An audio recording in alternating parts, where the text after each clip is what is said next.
What's happening, guys? Welcome to my Q&A video. 2 days ago, me and Rob posted up a post asking for questions to give answers to, relating to anything really. Fitness, lifestyle choices, favorite foods, just anything really, anything you guys wanted to know. And yeah, today is the day we answer those questions. Okay, my first question comes from Lewis Turner from Facebook.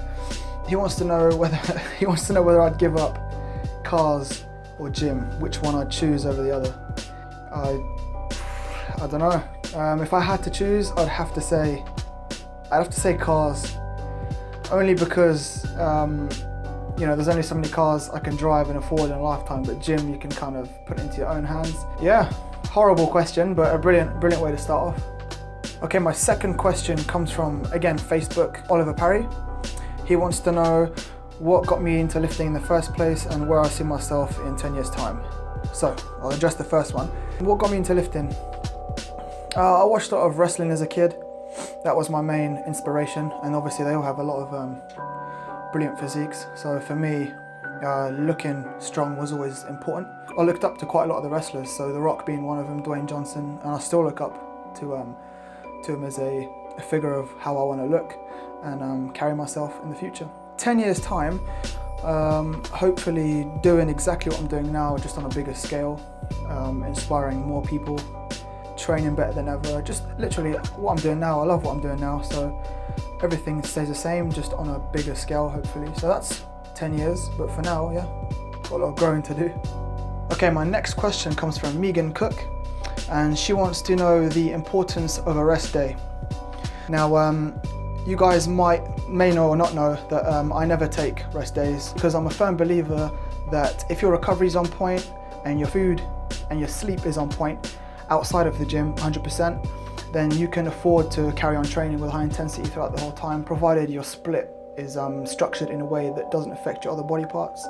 If your recovery isn't as good as it should be, just make sure that you're taking enough time outside of the gym to recuperate and to grow, and just work on what you can improve on to do better during your rest days. So eat the calories you need to get in, get the amount of sleep you need to get in, or just have the rest day if you need it. But me personally, I don't think rest days are important, provided your recovery is good enough. My next question comes from Joe Pond. Really easy, vest or t-shirt? Just gotta say, isn't it? Vest, god damn it, vest. Next question comes from Jamie Wooderson, and he wants to know the importance of a good diet while training and how a bad diet can affect training, whether you're experienced in the gym or not. If your diet isn't on point, then you can't expect to make as many results or reach your full potential, because diet is where you grow. I mean, we all know that training is, for most people, the easy part, and then the recovery, the growing, which is what happens outside of the gym, that's where most people get wrong. So complementing your training with a good diet is the best way to ensure you get the best results. So yes, diet, very, very important, if not the most important thing. Okay, my next question is from George Chowler. Sorry if I pronounced that wrong. He wants to know what does he want to know? Yes, I got it. I'll start again. George Chowler, next question. He wants to know if a beginning, okay, take 3. George Chowler from Facebook wants to know what steps a beginner could take when starting off in the gym, what exercises to do. If your goal is to gain size or to even burn a couple of calories and drop some body fat, I'd stick to the basics. So go with your compound movements, bench press, squats, deadlifts, shoulder press. I'd stay away from the isolation stuff, mainly because you're going to burn more calories and work more of your muscles doing the full compound stuff. So it's a good place to start, and it's a good way to build a foundation when you're starting off. Okay, my last question from Facebook is from Miffany Hughes. She wants to know how you can incorporate cardio with weight training, and if that is detrimental to your gains. So I do sprints 3 times a week, fasted, 20 minutes ago. And for me, incorporating cardio is a recent thing that I've done for the past year, and I found it's helped so much. It can damage your nervous system a little bit, and especially if it's incorporated with a lot of weight training. But the idea is to try and keep everything in moderation. So I try not to do more than 20 to 25 minutes of cardio.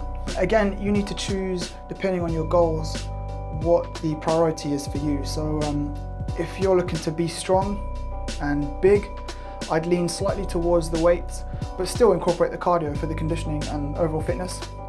But if you're looking for stamina, overall fitness, if you're training for a specific sport where you're required to run a lot, then I'd lean slightly towards the cardio. But I mean, for an all-round general approach, I'd stick to a 50-50 split if you can, just because you get the best of both worlds, and just don't overdo it, you know, listen to your body.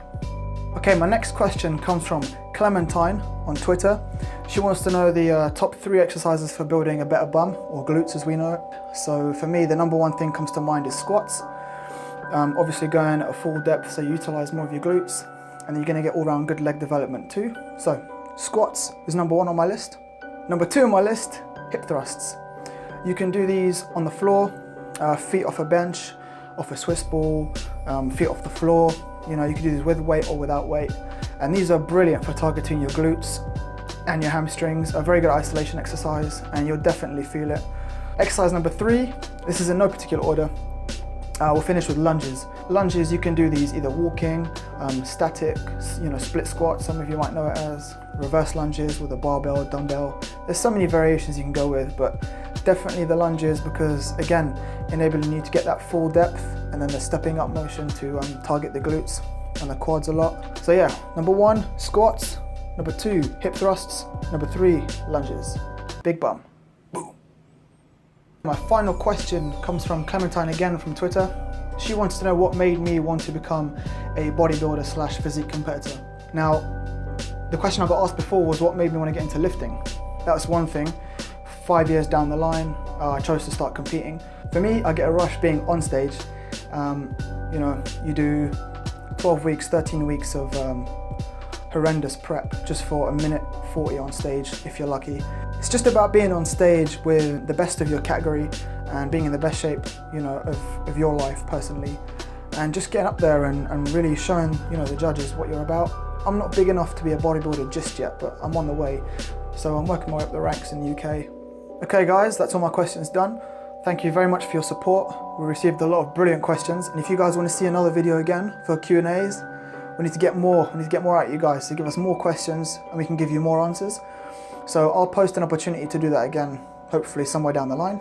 If you haven't already checked out my new project, my new big video as an intro for my channel, click up here.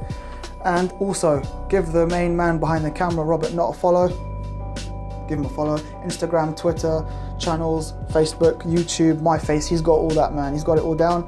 And yeah, anything else you guys want to know, like, subscribe, comment below, and we'll take it from there.